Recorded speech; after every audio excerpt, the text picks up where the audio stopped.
তার বিপক্ষে জামাতে ইসলামীর নির্বাচনের মাঠে এমন একজনকে নামিয়েছে ডাক্তার, ব্যবসায়ী এবং সম্পদের পাহাড়ের মালিক। তিনি কোনো সাধারণ নেতা নন।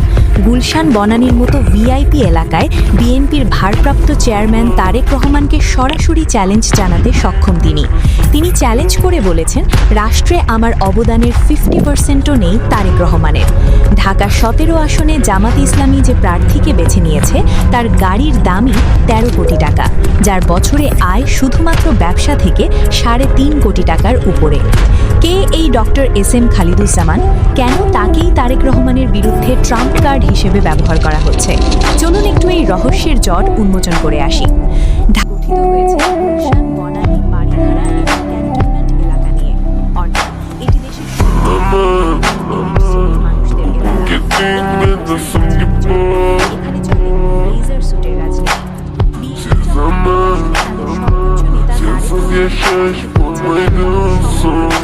জামাত হয়তো এখানে ছাড় দেবে, কিন্তু না, জামাত এখানে তাদের তুরুপের তাস খেলেছে। তারা মনোনয়ন দিয়েছে ডক্টর এস.এম. খালিদুজ্জামানকে। তার হলফনামা বিশ্লেষণ করে যে তথ্যগুলো আমরা পেয়েছি তা সত্যি চমকে দেওয়ার মতো। ডক্টর খালিদুজ্জামান পেশায় একজন চিকিৎসক হলেও তার মূল পেশা কিন্তু একজন সফল ব্যবসায়ী। হলফনামা বলছে ব্যবসা থেকেই তার বাৎসরিক আয় 3,52 লাখ টাকা।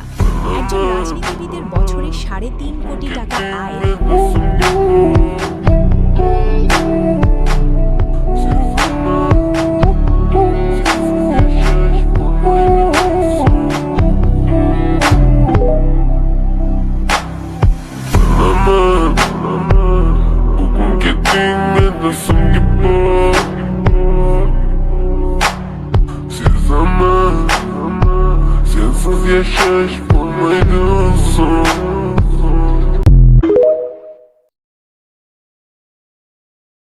এটা কিন্তু চারটিখানি কথা নয়।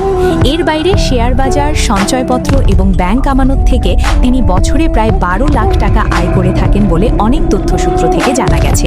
অর্থাৎ মাসে তার আয় 30 থেকে 35 লাখ টাকা। তবে আয়ের চেয়েও বড় চমকটি লুকিয়ে আছে তার সম্পদের বিবরণে। হলফনামায় একটি তথ্য রীতিমতো সোশ্যাল মিডিয়ায় ভাইরাল হয়ে গেছে। ডক্টর খালিদুজ্জামান উল্লেখ করেছেন তার নিজের নামে গাড়ির মূল্য 13,70 লাখ টাকা। এই অঙ্কটাই বলে দেয় যে তিনি কোন লেভেলের লাইফস্টাইল মেনটেন করেন। যেখানে অনেক প্রার্থীর কোটি টাকার সম্পদই থাকে না, সেখানে তার শুধু গাড়ি রয়েছে 13 কোটি টাকার উপরে। এর বাইরে তার স্ত্রীর নামেও রয়েছে 46,05,000 টাকার গাড়ি। অর্থাৎ স্বামী স্ত্রী মিলে তারা যে গাড়িবহর ব্যবহার করেন তা গুলশানের এলিট ভোটার দিয়েও নজর কাটতে বাধ্য। টাকা শুধু গাড়িতেই নেই, ব্যাংকেও আছে। ডাক্তার খালিদুজ্জামানের হাতে নগদ অর্থ আছে 68 লাখ টাকার বেশি। ব্যাংকে জমা আছে 33 লাখ টাকা, আর সঞ্চয়পত্র বিনিয়োগ আছে 1,36 লাখ টাকার উপরে। শেয়ার বাজারেও তিনি বড় খেলোয়াড়। তার নিজের নামে 2,25 লাখ টাকার এবং স্ত্রীর নামে 90 লাখ টাকার বন্ড ও শেয়ার রয়েছে। আর সোনা, সেটাও কিন্তু কম নয়। নিজের 20 ভরি এবং স্ত্রীর 40 ভরি সোনা মিলে 60 ভরি স্বর্ণলঙ্কার রয়েছে তার। সম্পত্তির হিসেবেও তিনি পিছিয়ে নেই। খুলনার পাইকগাছায় তার নামে আছে প্রায় 129% কৃষি জমি। তবে আসল সম্পদ তার ঢাকায়। রাজধানীতে তার নিজের নামে 2,06 লাখ টাকার এবং স্ত্রীর নামে 1 কোটি টাকার ফ্ল্যাট বা অ্যাপার্টমেন্ট রয়েছে। যদিও গুলশানের মার্কেট ভ্যালু অনুযায়ী এই দাম আরও অনেক বেশি হওয়ার কথা, কিন্তু হলফনামায় দেখানো সরকারি মূল্যই বা কম কিসে? এখন প্রশ্ন হলো, জামাত কেন একজন ডাক্তার ও ব্যবসায়ীকেই এই হাই প্রোফাইল আসনে বেছে নিল? এর পেছনে কি শুধু টাকার বরং, নাকি কোনো রাজনৈতিক কৌশল আছে? তারেক রহমানের মতো পপুলার নেতার বিরুদ্ধে শুধু কি টাকা দিয়েই লড়াই সম্ভব? এবং সবচেয়ে বড় প্রশ্ন, ডাক্তার খালিদুজ্জামানের এই বিশাল বৃত্ত বৈভব কি ভোটারদের আকৃষ্ট করবে? এটি বুঝতে হলে আমাদের প্রথমেই বুঝতে হবে ঢাকা 17 আসনটির চরিত্র বা ডেমোগ্রাফি। গুলশান, বনানী, বাড়িধারা এই এলাকাগুলো বাংলাদেশের পাওয়ার করিডোর।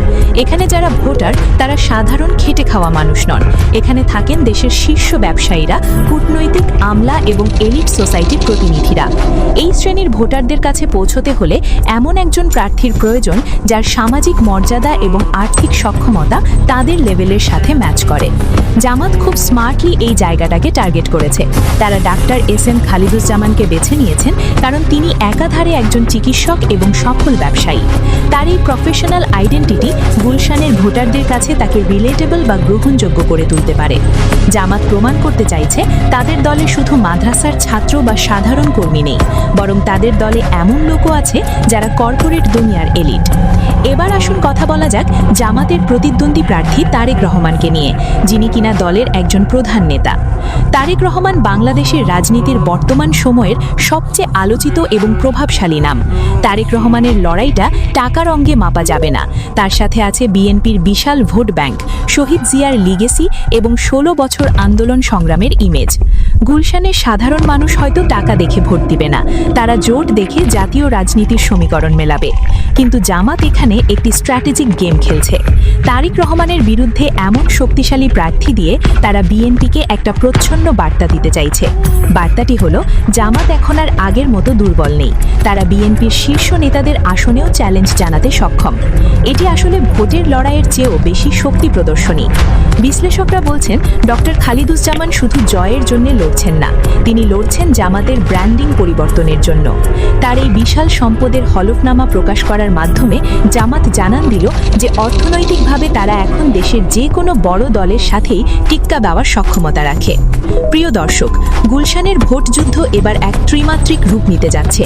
একদিকে তারেক রহমানের আবেগ এবং ঐতিহ্য, অন্যদিকে ডক্টর খালিকুজ্জামানের বৃত্ত এবং পেশাদারি ইমেজ, আর এর মাঝখানে ভোটাররা এবার হয়তো প্রার্থীর যোগ্যতা এবং সক্ষমতা দুটোই মেপে দেখবেন। সবশেষে ঢাকা 17 আসনের এই লড়াই 2026 সালের নির্বাচনের সবচেয়ে ইন্টারেস্টিং চ্যাপ্টার হতে যাচ্ছে। এখন দেখার বিষয় জামাতের এই পপুলার নেতা তারেক রহমানের জনপ্রিয়তার স্রোতে কতটা টিকতে পারেন। প্রিয় দর্শক, আপনার কি মনে হয়? আপনার মূল্যবান মতামত কমেন্টে জানিয়ে দিন এবং সেই সাথে আমাদের চ্যানেলটি সাবস্ক্রাইব করে রাখুন। ধন্যবাদ।